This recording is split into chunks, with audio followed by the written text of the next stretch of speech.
From KPRC Local 2, this is Beyond the Headlines. And good morning, I'm Kim Davis. Welcome to Beyond the Headlines. Thank you so much for joining us. We start today's show with the economy and growing concern about unemployment. The highest it's been in nearly 3 decades. It's taking laid-off workers longer than ever to find new jobs, but there are industries that are still hiring, if you know where to look. CNBC's Trish Reagan has details. As a kid, all Ernesto De La Rosa wanted to do was play video games. Playing at home, for hours on end. My mom, my dad screaming at me to get off the console, stop playing games. Little did his parents know his childhood obsession would become his profession. De La Rosa works in San Francisco as a video game tester, where salaries average about $30,000 a year. We're actually testing the game to find out what's wrong with the game. How can we make it better? In the tightest job market in decades, some unusual bright spots. Join CIA's Directorate of Intelligence. The CIA is using the recession to jumpstart its recruiting drive, even scooping up out-of-work Wall Street analysts for up to $100,000 a year. We're looking for general trends in analysis, meaning economic analysts. We're looking for political analysts, military analysts. When job hunting in a tough economy, experts say it's critical to be creative. You need to ask yourself, what do I really want to do? What am I good at? Employees here at the Peconic Bay Winery in Long Island, New York, come from a variety of different backgrounds, but they share one thing in common: a passion for wine. It's our 2006 steel fermented Chardonnay. Wine industry salaries can range from $9 an hour in the tasting room. We're considered a boutique winery. To $150,000 for a general manager. Even in this weak economy, Jim Silver says his winery business is strong and still hiring. Wine sales this year are actually up about 40% over last year. People are spending a great deal more money. They're buying more wine. Another surprising area for growth: green building, where the average builder earns $52K a year. For Dallas builder Liz Newman, going green meant a sudden shift in business. As soon as the sign went up that says Greenbuilt, I had a flood of phone calls. And in St. Petersburg, Florida, Marty Heath is staying employed by doing what she's loved since she was a child: spending her days on the water. Heath is a marine merchant captain, a job that pays on average $48,000 a year. Captains are in demand year-round because they're always needed in the oil fields and on charter boats. And these days, being in demand is what it's all about. While the unemployment numbers continue to rise, there still are... While the unemployment numbers continue to rise, there are still some job opportunities, but the competition for those jobs is stiff. So today we're going to give you some tips to help you navigate this very narrow and challenging job market. Crystal Washington is a marketing consultant who specializes in using social media as a marketing tool. She says this is a great way to make an impression on potential employers. Sue Kruver is with Workforce Solutions. She says it's really important to rebrand yourself so you stand out during your current job search. Good morning, and thank you both for being here today. Thank you. So people are having a tough time finding jobs. There are some jobs, but one of the things you say, Sue, is that it's you've got to go about it differently now. You definitely do. It's highly competitive. We have found that, sometimes you have up to 20, 30, 40, 50 people that are qualified for the same position. So you really have to find a way to make yourself stand out. Part of that is to rebrand yourself.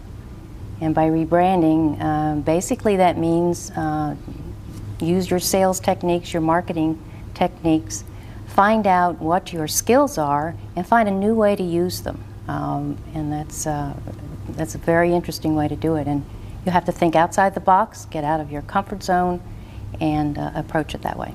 Now, Crystal, you say that once you rebrand yourself, you also need to be able to share that brand with people, and social networking is a great way to do that, a low-cost way or no-cost way to do that. Actually, it is. When you look at rebranding yourself, as Sue was talking about, you need to make sure that before you set out to start the social network profiles, before you sign up, you need to make sure that you have your image in order. You know exactly what it is that you need in terms of a job. And then once you get on there, you're putting up those professional headshots, you're putting out information, you're portraying yourself as an expert. And that's the really important thing to make sure that you're doing on these social networks. And I also want to make sure that I point out that you don't need to get on all the social networks. You need to know which ones are going to be key for your particular industry. So the other thing we talked about before we started was that gone are the days of sitting in front of the computer all day and looking for a job. That's not really the best way to make headway. And for some people who haven't been in the job market in a while, that's all they know. What would you say to them? Well, first of all, let me just say that most jobs, almost 80% or more jobs, are found by networking, which means sitting behind a computer, is really not the way to go. You can find jobs, but it's not the way to get out there and get noticed. When you network, what you're really doing is you're telling everybody you know what it is you're looking for, the fact that you are looking, and not only what you're looking for, but what your skills are and what you're willing to do, because a lot of this rebranding means either temporarily or permanently, you may shift totally in what you're doing just to go ahead and get a job. And so that's where the social media also comes in, because that's a great way to network without having to spend a lot of money and going to a lot of events. Right, and you'd probably actually want to couple those up. If you're going out to actual events, you're meeting up with people, make sure that you see if they have these social networking profiles and get on there. For instance, one social network that everybody should be on, any professional, is LinkedIn. The reason why is it's pretty much a directory of executives. So a lot of HR professionals actually use LinkedIn as a tool to recruit people. Another thing, if you're looking for jobs in a particular industry, you do a job search. Let's say you're doing a search on, trying to find someone that works for a particular company. The way LinkedIn works is it'll pull people up by how closely related they are to you. So if they're not in your circle, but they're in your friend's circle, you'll see them first. And you'll even see the friend that's connecting you so that you can ask for an introduction versus just calling them cold or sending in a resume that way. So it's really leveraging the whole act of networking person to person, but being able to take it online. First is just getting on the big database websites and trying to find a job that way. And submitting your information. We're going to take a short break. When we come back, we're going to talk more about things you should do to make yourself stand out while you're trying to find a job. We'll be right back.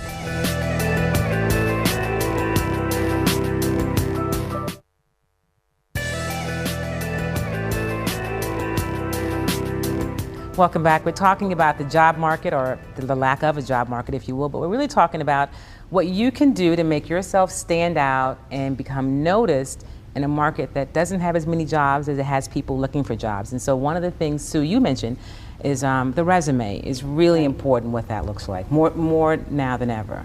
A resume is your way to get an interview. It's nothing more than that. You may get half a minute of someone looking at it to grab their attention, so you need to be able to have it written in a way that addresses the position that you're looking for, specifically how your skills fit with that.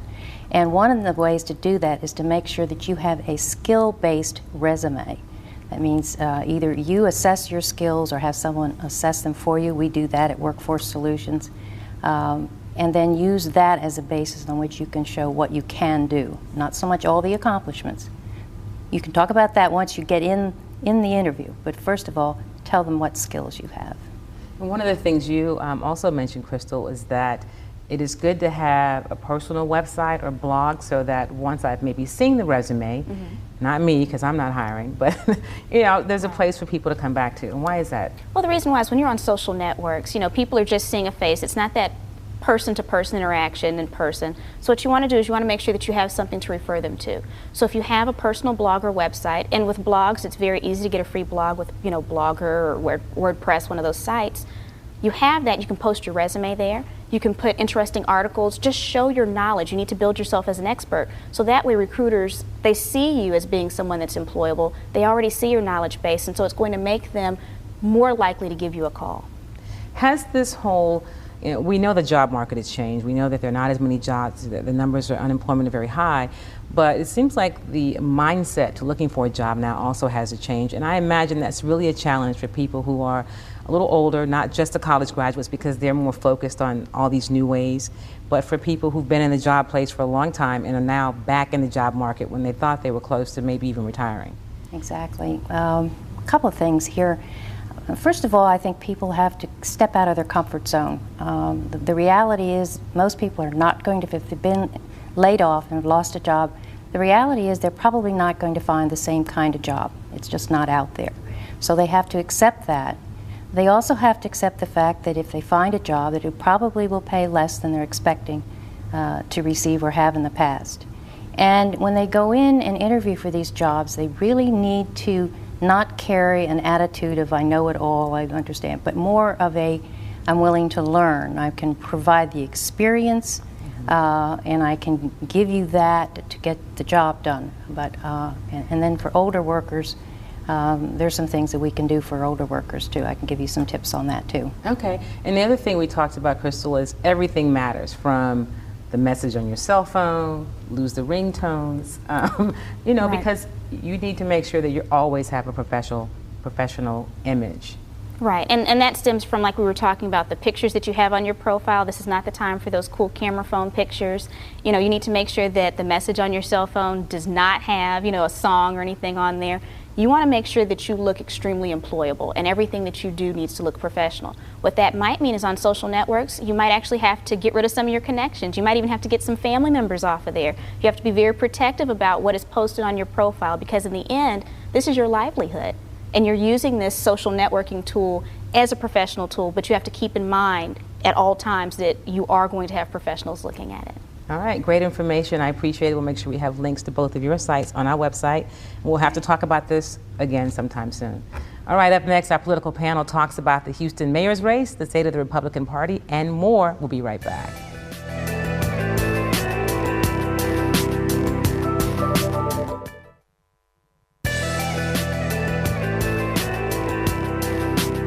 Welcome back now to politics, and there is certainly a lot to cover on the political scene. Governor Rick Perry called a special session. There's the Houston mayor's race. The first finance campaign report is in, and what's happening with the Republican Party. Gloria Romer is a political analyst and Republican strategist who ran the Bush Quayle campaign in Denver and ran for a congressional seat.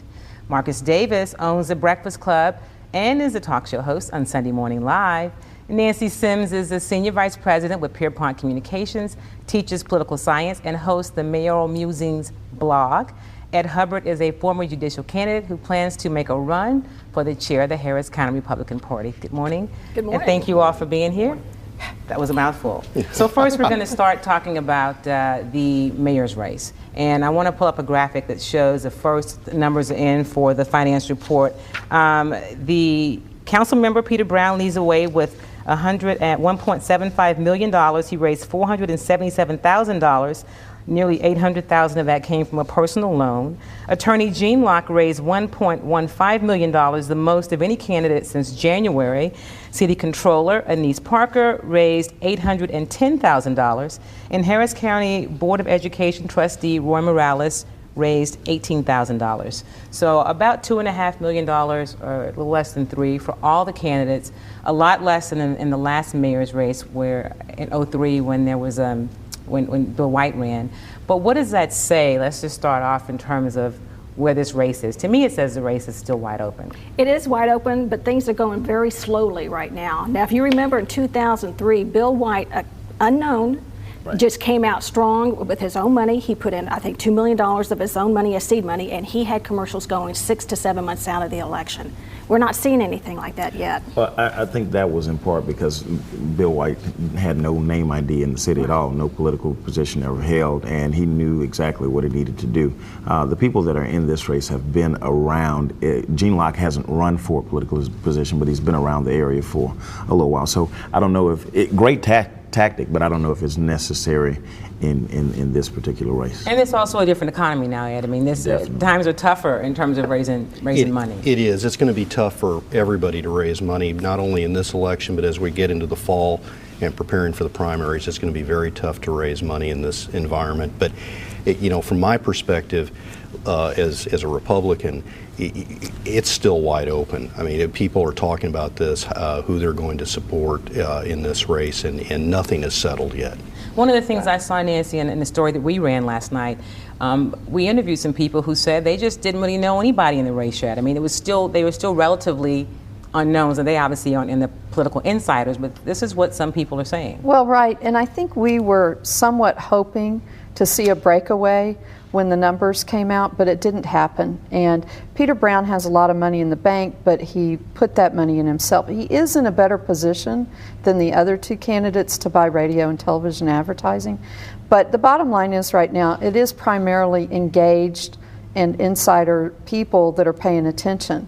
So what will matter ultimately is who can spend the money to get the attention of the average voter. But if we look at not just the numbers, but look at the momentum of the race, it's fascinating to see that Gene Locke was able to raise so much money in such a short period of time. I never use money as an indicator of who's going to win or not, but that's amazing to see how much money he was able to raise in such a small period of time.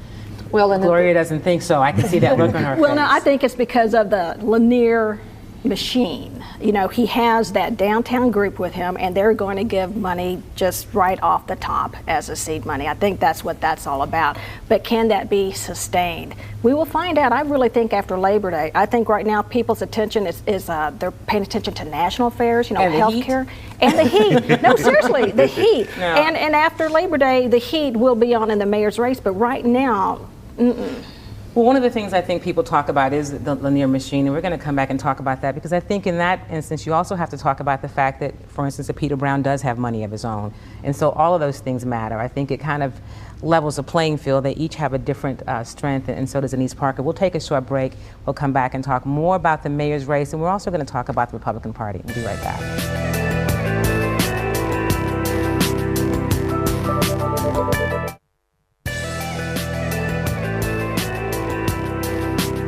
Welcome back. We're talking about the mayor's race, the fact that the numbers are in, no real breakaways, and I don't know if you could call it a surprise. Some say the fact that Gene Locke was second to Peter Brown, I think, was a surprise to some. You pointed out that Anise Parker had more donors, but at the end of the day, what is going to make a difference in this Houston mayor's race? I'll give you each a chance to tell me that before we move on. We'll start with you, Nancy.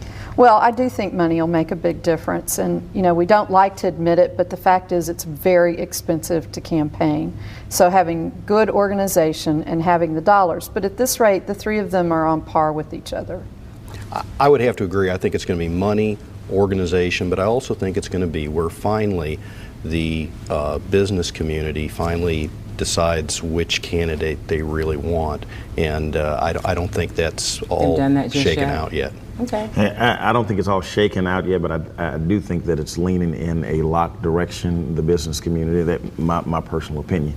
But I think what's going to win this race, and you said it, I think it's being hopeful, is the people. You mentioned the lack of engagement now because it's just July.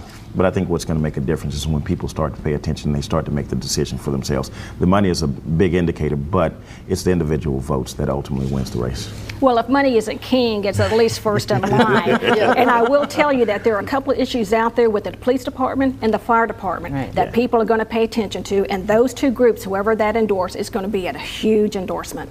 And so those are some issues that will also probably serve to separate the candidates. Now let's move on. There's been a lot of talk nationally and also now locally about what's happening with the Republican Party. So I think out of fairness, we'll start with our two Republicans on the panel. But what is happening? Is this a crucial time for the Republican Party? It's extremely crucial. I think that everybody in the party, both nationally and locally, realizes that we need to make gains in 2010. And we need to be preparing now to make those gains in 2010 and to deal with both our generational issue and some of the gaps that we have with voters, that credibility gaps that developed over the last few election cycles. And what I'm finding that's heartening is Republicans are taking all of that seriously. They want to deal with this both nationally and locally. So it's serious, but I'm heartened that they're dealing with it.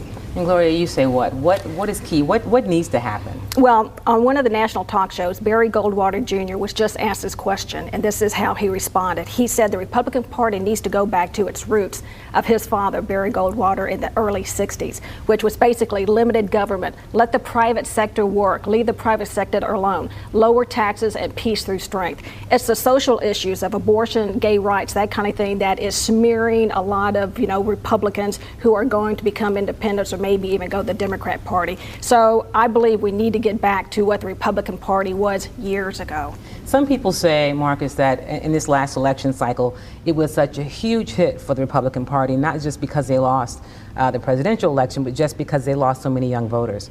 What do you say in terms of where the party's headed? Well, I think it has a lot to do with the lack of in-tuneness to the times. The old messages, and President Obama said this about all parties and the entire political systems. The old messages have to go away. The old arguments have to end, and this is for the Democratic and the Republican Party. We've got to stop using the old arguments to launch our political campaigns, understanding that they don't serve the best interest of the greater good.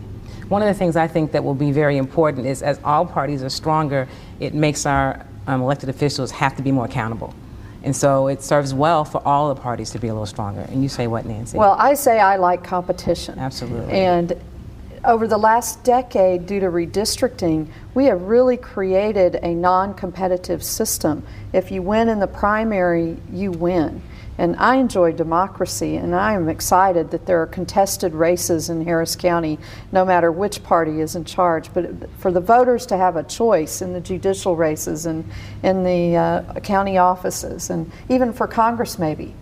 There's a novel idea. You know, it's exciting. So while I know, I've watched this pendulum swing back and forth and danced on both sides. So I have a feeling that they're two solid organizations that will survive. And if that will be good for the greater community. Well, we are out of time. That's going to do it for us today. I'd like to thank all of my guests for joining me this morning. If you'd like to check out some of the previous shows or get information on today's show, log on to Click to Houston. And if there's something you'd like for me to check out, let me hear from you. You can reach me at kdavis@click2houston.com.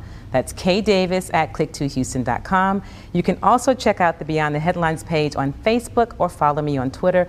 Thanks for joining us. Have a great week. I'll see you next Sunday on Beyond the Headlines. KPRC Local 2 News Sunday morning is next.